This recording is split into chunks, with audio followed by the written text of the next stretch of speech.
Today I'm servicing the Kerr, or rack, the C5. I'm also doing the transmission, so I've got into the habit of every time I change the engine oil, I do a dump on the transmission. When I first bought the Kerr, literally the very first thing we did was drive it straight back from Hampshire to here, put it on the ramp, serviced it.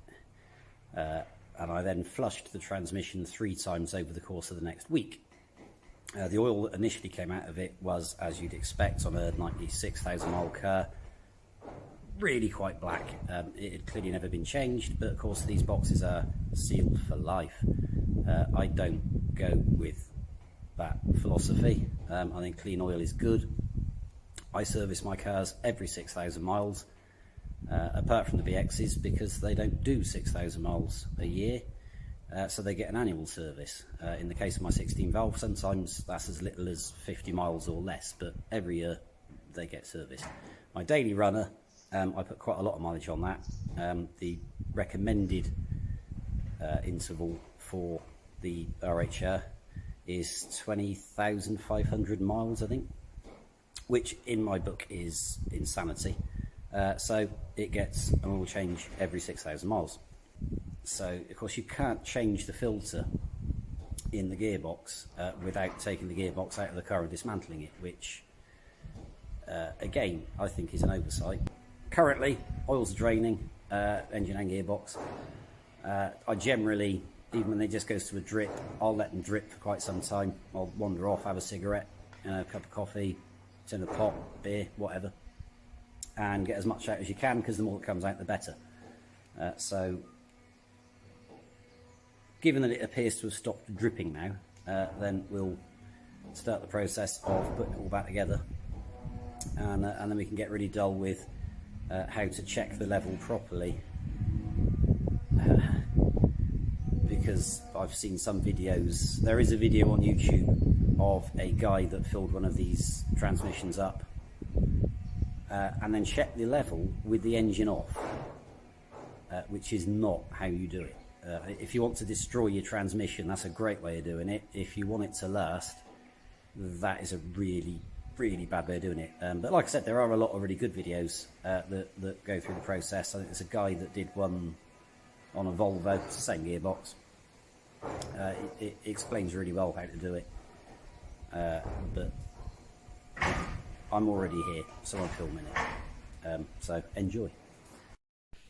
So first thing to do when doing the oil in the gearbox is to make yourself some space up top. All cars are different, granted, but this is a fairly atypical RHR engined C5X7. The gearbox is down under that lot. I'm servicing the car anyway, so I'll take the airbox out, which gives much better access to the top of the transmission. And for the purposes of draining the transmission, it obviously makes sense to start at the top of it. The reason for that is that the T55 fill plug can be incredibly tight, to the extent where you may not be able to undo it. So it's always best to make sure that you can undo it before you get involved in draining it, because then you end up with a gearbox with no oil in it and no way of getting oil into it. So we'll pop the airbox out, and to make life a bit easier, we whip the intercooler pipe off too. So first thing to do is to whip the sensor wire off.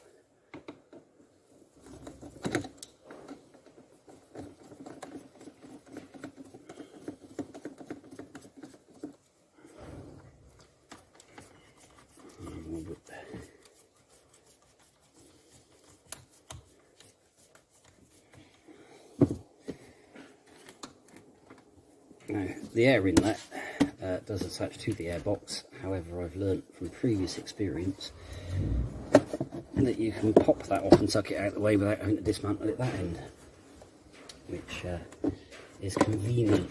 So that's that off. There's a clip that locks the airbox, which is just there. You pop that off, and lo and behold, of course I did, oh yeah, foolishly, somewhat foolishly, I did actually clip the bloody, there you go, clipped it back in. That clip nearly always comes off. So, that's the airbox out of the way. So with the airbox out of the way, you can get to the top of the transmission. So there's the ECU for it, which lives on top of it, obviously, and the selector cable, and the T55 that you need is down there. Now, I know that that will come out because I've had it out several times before, but if you're doing it for the first time, it definitely pays to make sure that that will undo before you go anywhere else around the gearbox. Down the front, under that cover, is where the valve chest lives, and there's the heat exchanger. And they are, it's not common, but they can fail internally, and you can end up with a load of coolant in the transmission, which kills it. So it's worth keeping an eye on your coolant. And if it starts vanishing, you don't know where it's going, it's worth checking your transmission, because if it goes into it, that gets expensive and ruins your afternoon. So, out with the T55. There you go. It always goes with a hell of a bang. So, we know that'll undo. I'm not going to take it out yet because we don't need to have that out yet. It's best not to leave it exposed to potentially getting dirt into it, but we know it'll undo. So now we can start on the underside of the car. So, under tray off, the next thing you'll notice, of course, certainly on an X7, is that the drain plug, which is there, is right underneath this piece of tin. So the piece of tin comes off. I can't remember if they're 16 or 18, but we'll find out in a minute, and then we can start draining the transmission down. I'm also doing the engine oil, so I'll get that draining too, and then whilst it's draining, we'll lower the car down and we'll get on with the filters up top. So, first thing to do is remove the level plug.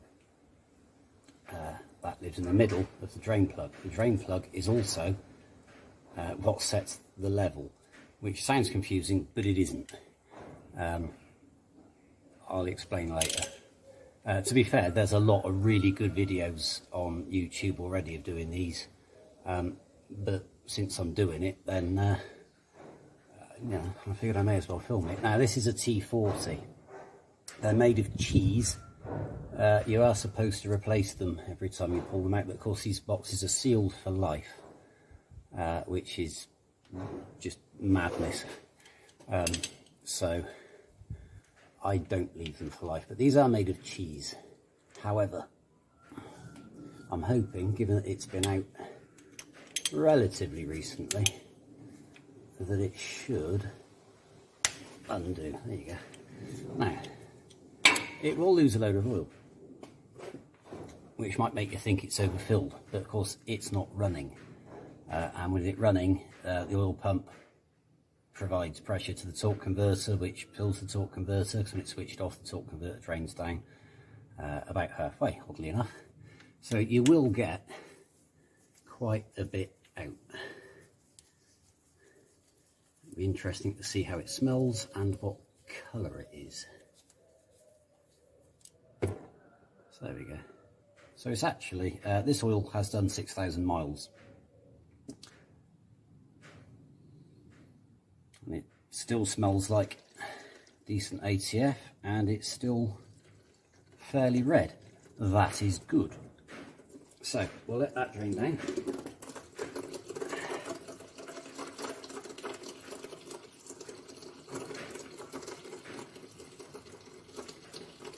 Once that's stopped dripping, well, stopped pouring out, then we'll take the drain plug out and drain the rest down. You'll get between 3 and 3.5 litres out, unless something is wrong.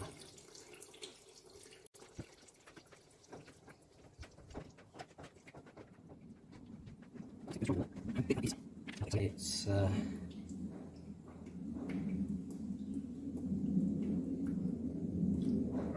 it's 17.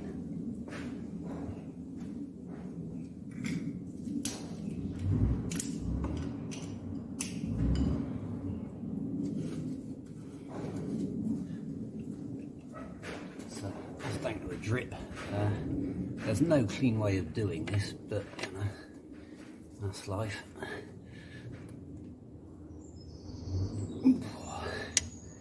Blimey, that's gone tight. That's the trouble with these, they seem to do themselves up.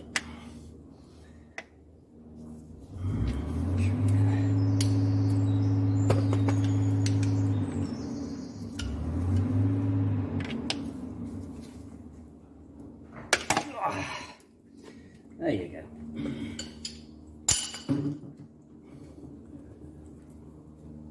So, as you unwind it, more will obviously come out. So we'll lift the bucket a bit, and then withdraw the drain plug.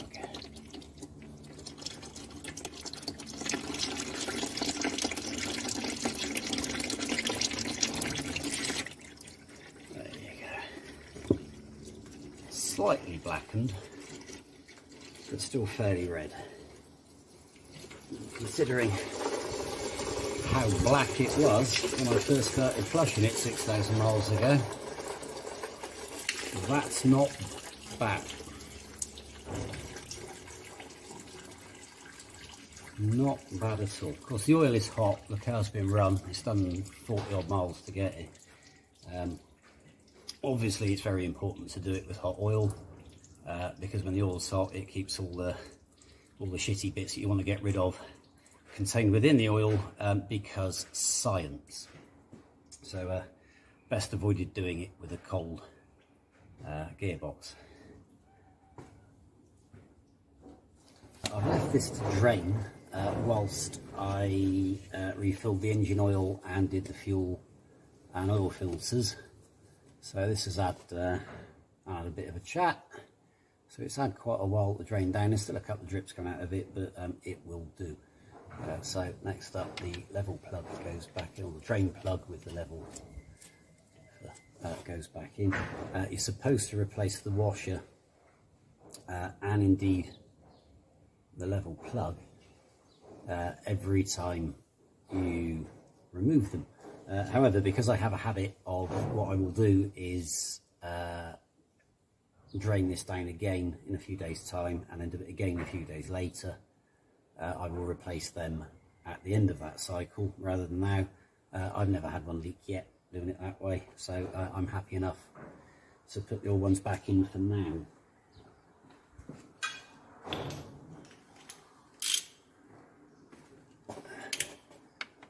So we'll do this up.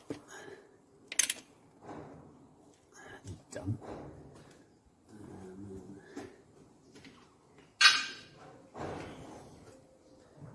I'm not going to go mad doing this up because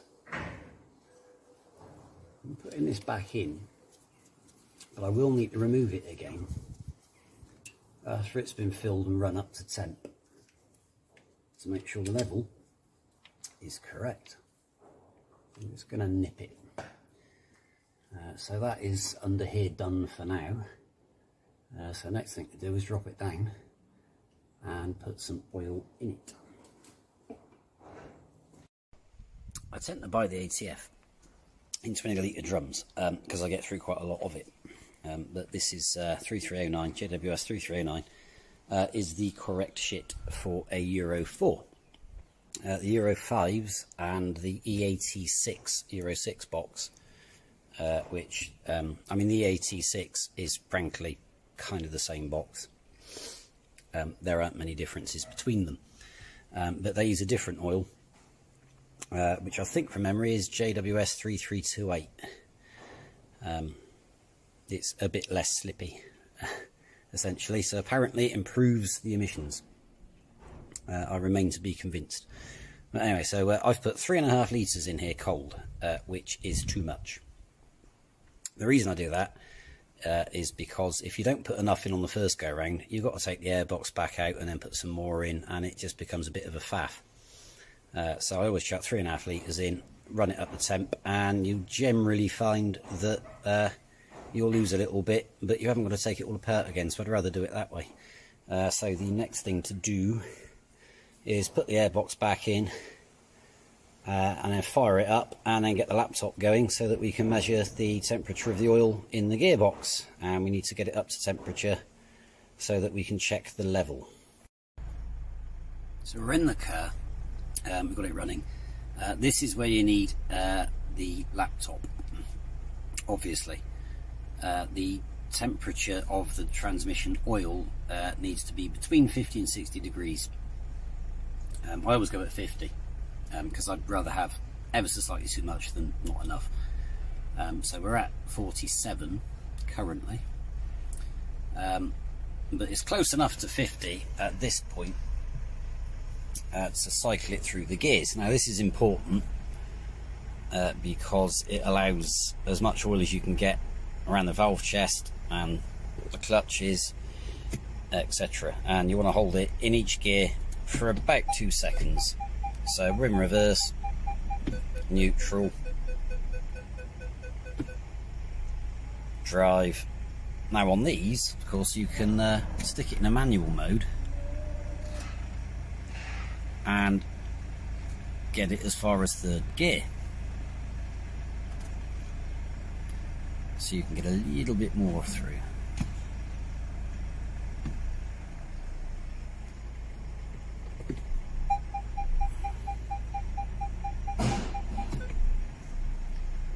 And you want to do that twice.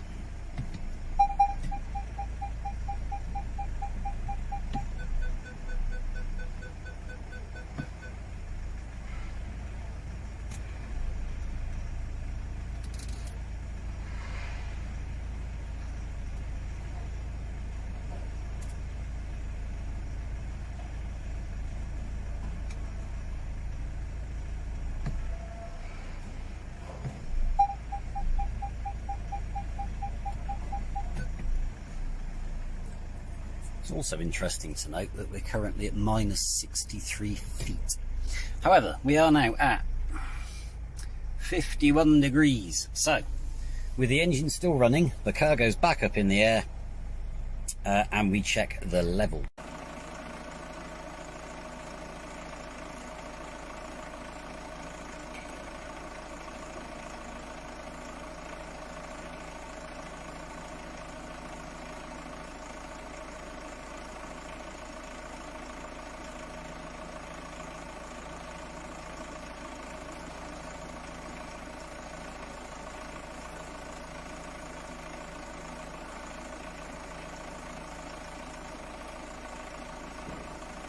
It's now very loud, but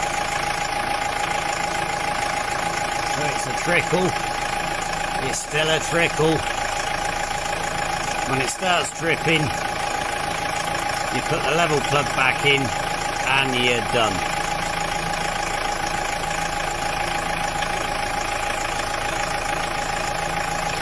Which it'll get to at some point.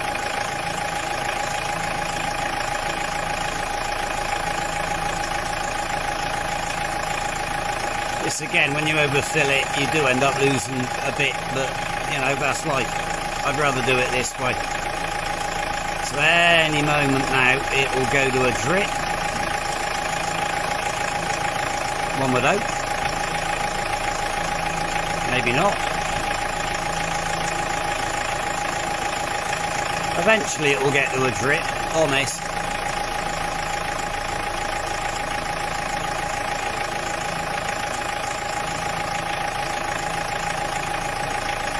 There you go, dripping, job done.